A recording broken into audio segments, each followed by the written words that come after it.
Olá! Hoje nós vamos conversar sobre o quarto capítulo do livro de Hannah Arendt intitulado Origens do Totalitarismo, em que ela vai definir a ideologia e o terror como uma nova forma de governo a partir da sua análise do sistema totalitário ou do modelo totalitário nazista na Alemanha na Segunda Guerra Mundial.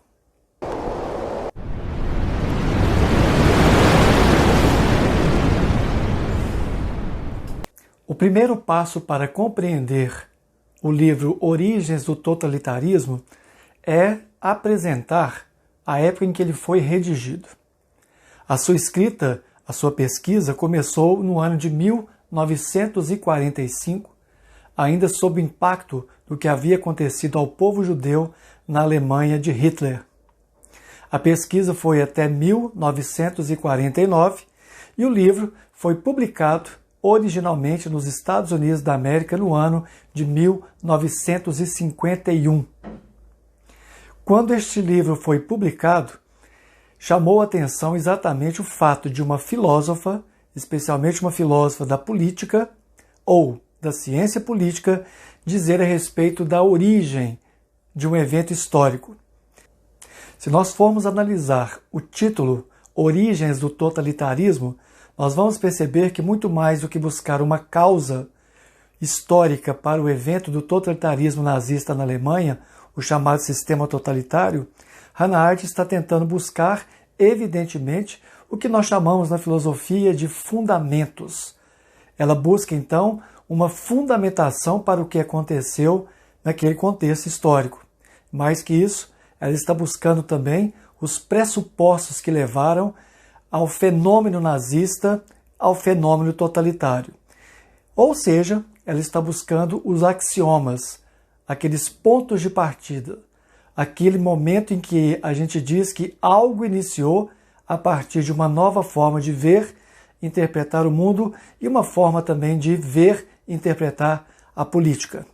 É por isso que Arendt enfoca o seu livro nessa fundamentação, na busca de uma fundamentação do totalitarismo.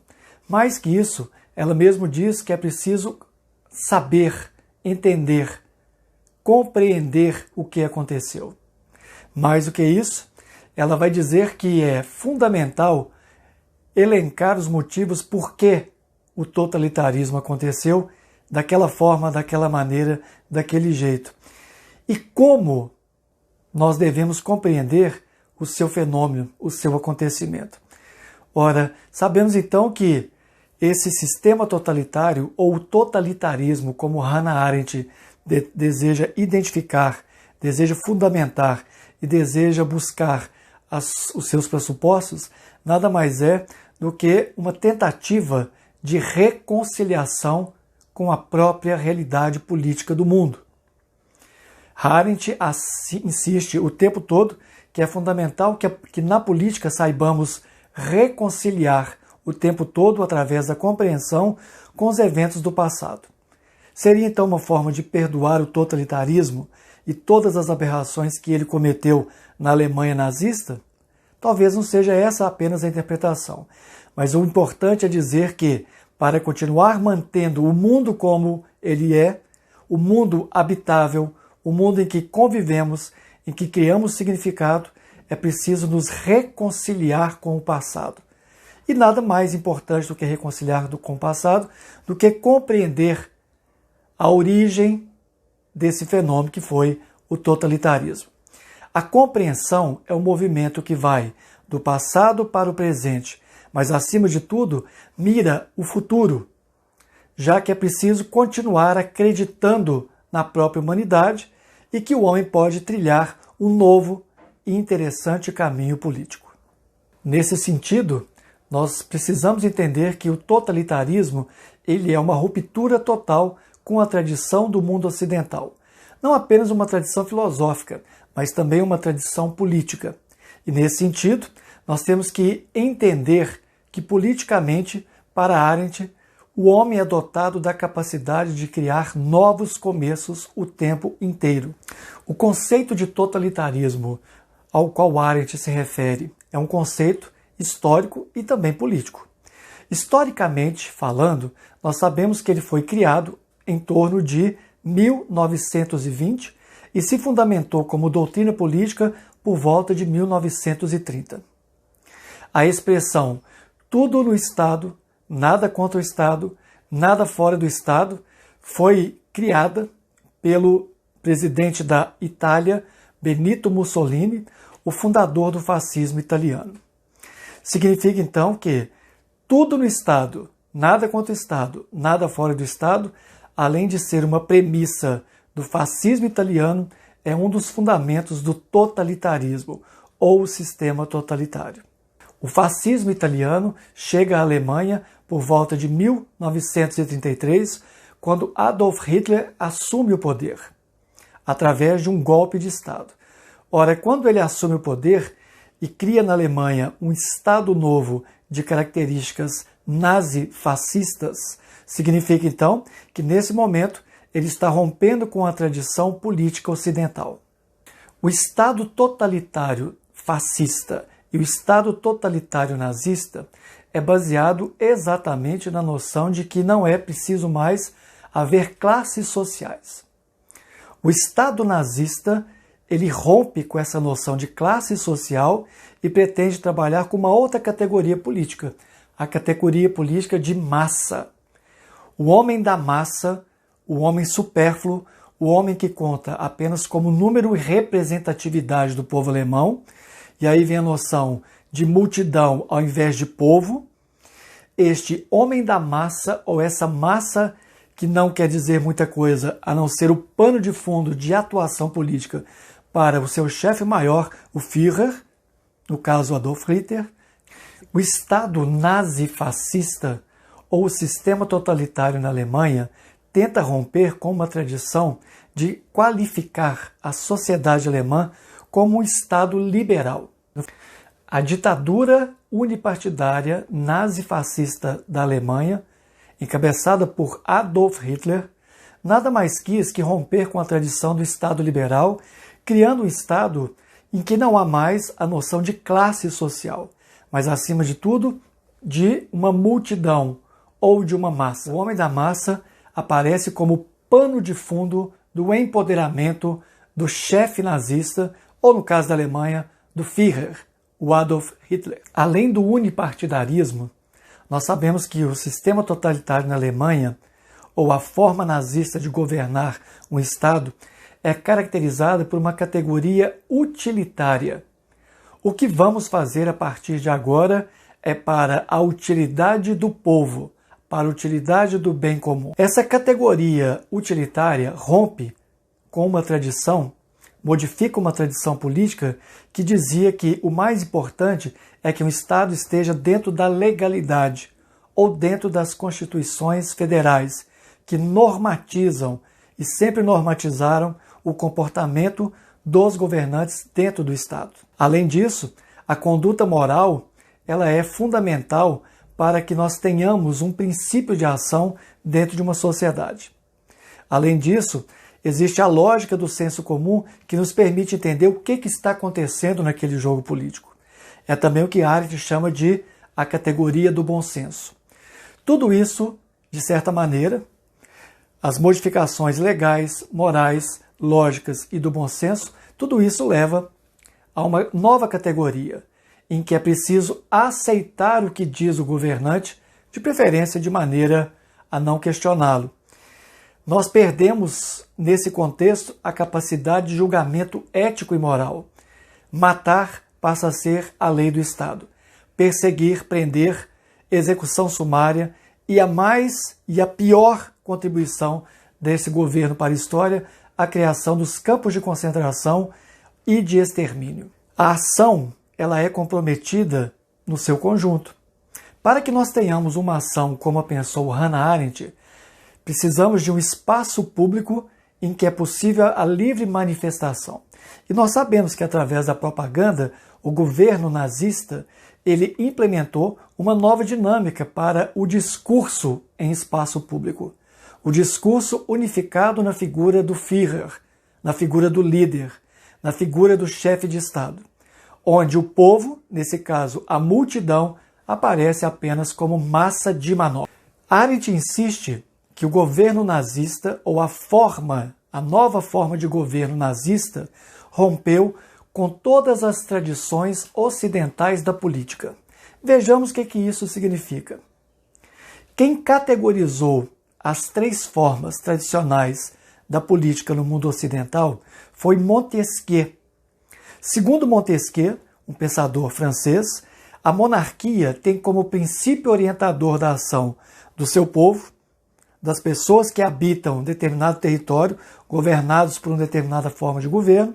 Numa monarquia, o que rege o princípio da ação é a honra. A segunda forma seria exatamente a forma republicana de governo.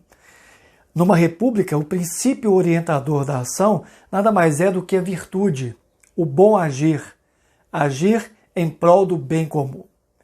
E a terceira forma de governo seria exatamente o despotismo ou a ditadura, tradicionalmente encontrada no mundo ocidental, em que o princípio orientador da ação é o medo. Por que o medo é importante? Porque nós estamos trabalhando numa ditadura, no despotismo, com a categoria de soberano de um lado e súdito do outro. A palavra súdito é aquele que se submete. A submissão tem a ver, então, com o medo, que pode ser o medo real da punição do corpo, mas pode ser também o medo simbólico da presença, quase que onipresença, do governante. Arendt insiste que a forma nova de governo, chamada então de totalitarismo ou sistema totalitário, cria, como nunca foi visto antes na história da humanidade, algo novo. É preciso entender que essa novidade ela não é nem boa e nem ruim a princípio. O sistema totalitário na Alemanha é uma forma totalmente nova de governo, especialmente por conta da sua ruptura com a constituição de um corpo político baseado na constituição escrita ou positiva daquele povo.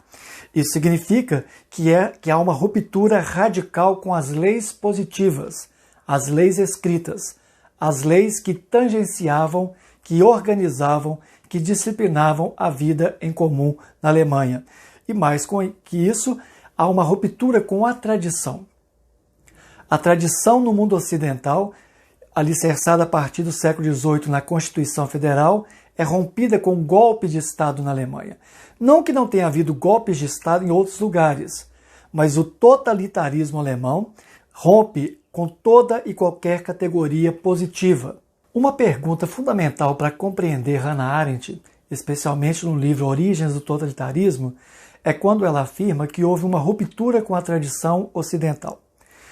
A tradição ocidental, a tradição política ocidental de organizar o povo ou de organizar um corpo político, como nós já vimos, foi baseada na noção de que havia 3 formas clássicas, fosse a monarquia, o despotismo ou a república. O cidadão sabia como agir diante dessas formas de governo. Agora, diante da nova forma de governo, que é o totalitarismo, ninguém mais sabe como agir. O senso comum ele é afetado diretamente. Por isso que nós podemos dizer que a ruptura com a tradição é que nunca houve na história da humanidade, pelo menos até o totalitarismo, um governo centrado na matança. Sai o povo, entra a multidão. Sai o povo e entra agora o homem da massa. Sai o bom senso, sai o senso comum e entra agora a ideologia. Nesse sentido, nós podemos dizer que pela primeira vez na história, rompendo com toda a tradição política ocidental, nós temos a superfluidade dos seres humanos dentro de um corpo político. O ser humano passa a ser supérfluo, passa a ser inútil. Ele é apenas um número, ele é apenas algo que faz o pano de fundo para a mudança necessária da natureza e da história a partir do querer de um governante. Nós temos que lembrar que o líder nazista incorpora, traz dentro de si essa noção de que ele é todo-poderoso e que somente ele vai guiar o povo para o melhor caminho. Significa então que o povo não conta O povo não mais faz parte do destino da Alemanha. O povo é apenas um acessório. E a matança que vai acontecer, especialmente dos judeus e tantos outros povos, etnias e pessoas, por exemplo, deficientes físicas, significa que a matança ela é organizada em função de que o líder pode, sim, colocar em jogo a vida dos seus próprios cidadãos. Isso nunca havia acontecido antes. Se a gente for lembrar a tradição política ocidental, todo e qualquer cidadão é protegido e amparado pelo Estado. O Estado jamais mataria o próprio cidadão.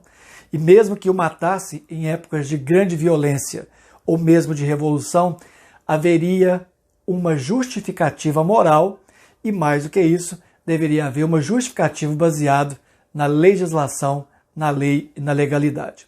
Por isso, segundo Hannah Arendt, a tradição política ocidental é rompida com o sistema totalitário alemão, com o totalitarismo na Europa, quando é criada uma nova forma de governo, em que o antigo cidadão passa a ser agora mais um no meio da multidão e ele passa a ser supérfluo.